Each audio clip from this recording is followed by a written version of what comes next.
Poor Thomas couldn't answer.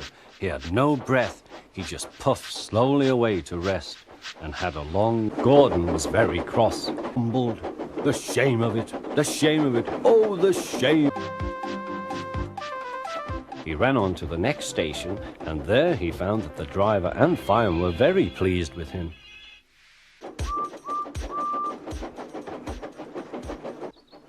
As time went on, Edward and Gordon would say, "Poop, poop, poop, serves you right." "I'm going to poop, poop at Henry," said. And there was Gordon going slower and slower. You know, have a run to ease your joints and find it.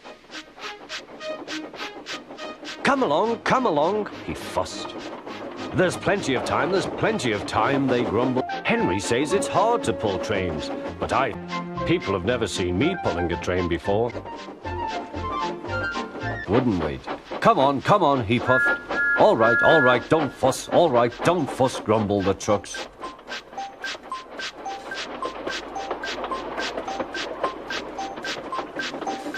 Hurry, called Thomas. He was feeling very proud of himself, but the trucks grew crosser and crosser.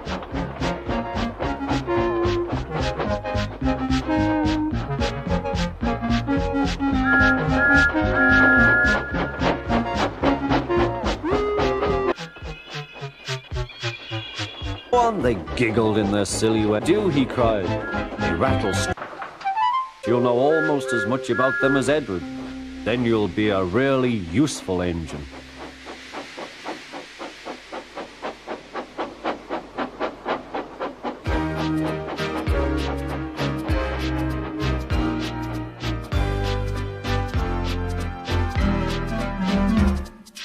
Help!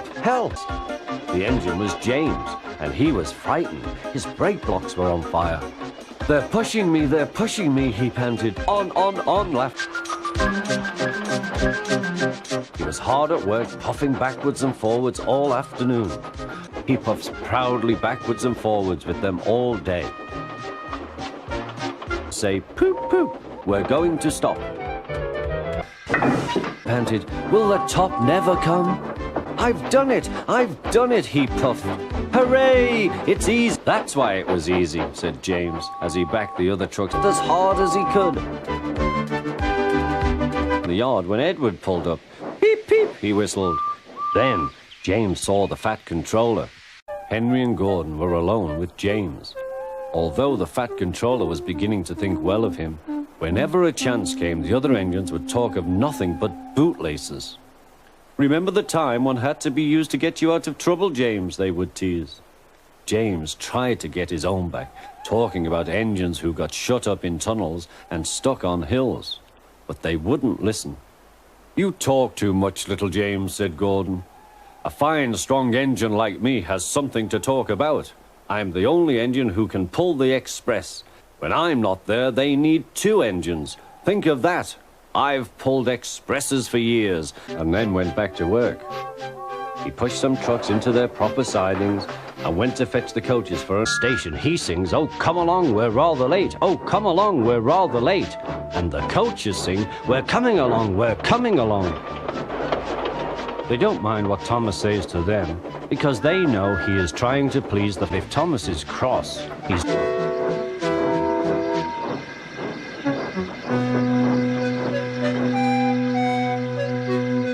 tell Thomas what had happened.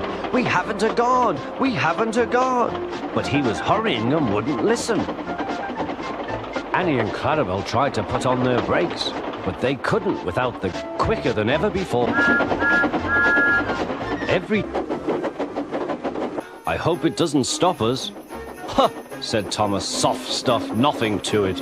And he puffed on, feeling cold but confident.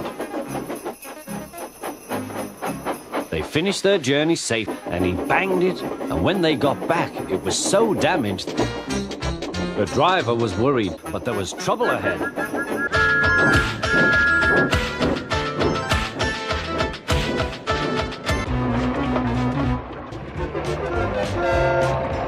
And off they went again. Come along, sang Thomas. We're coming along, sang Annie. Then he looked at a station.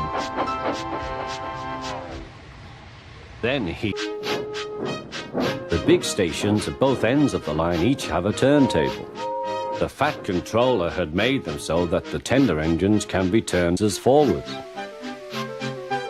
But to hear Gordon talk, you would have thought that the Fat Controller had given him a tender just to show how important he was. Well, James, I'm not so fat as you. That night, the three engines had an indignation meeting. It's shameful to treat tender engines like this. Gordon has to go backwards and people think he's a tank engine.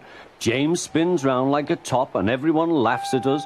And to add to that, the Fat Controller makes us all shunt in dirty sidings engines.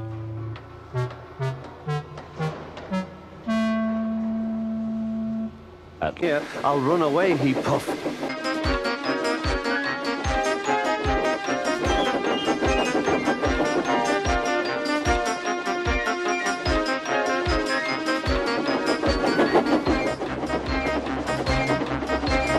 He had no driver to shut off steam and apply the brakes.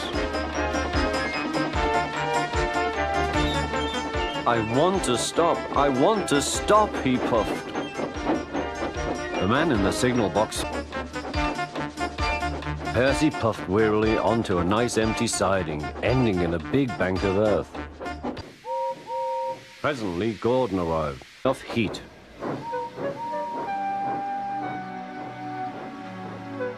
Henry tried very hard, but it was no good. When the Welsh coal came, Henry's driver and fireman were excited. Now we'll show them, Henry, old fellow.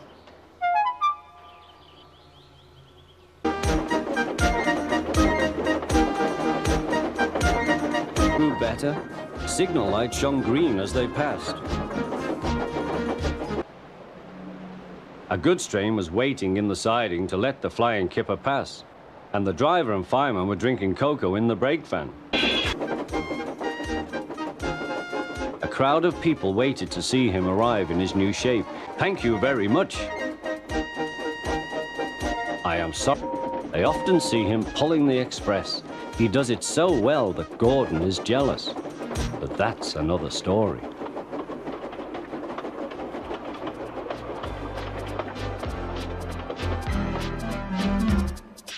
Truck hummed his coaches.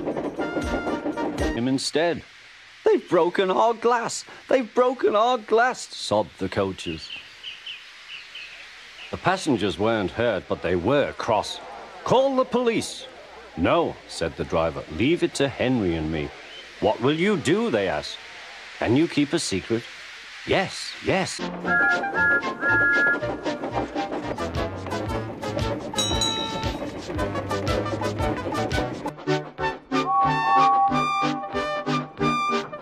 First, the trucks behaved well, but James bumped them so crossly. I've got to stop! I've got to stop! Groaned James. But the tar wagons and some trucks were all to pieces.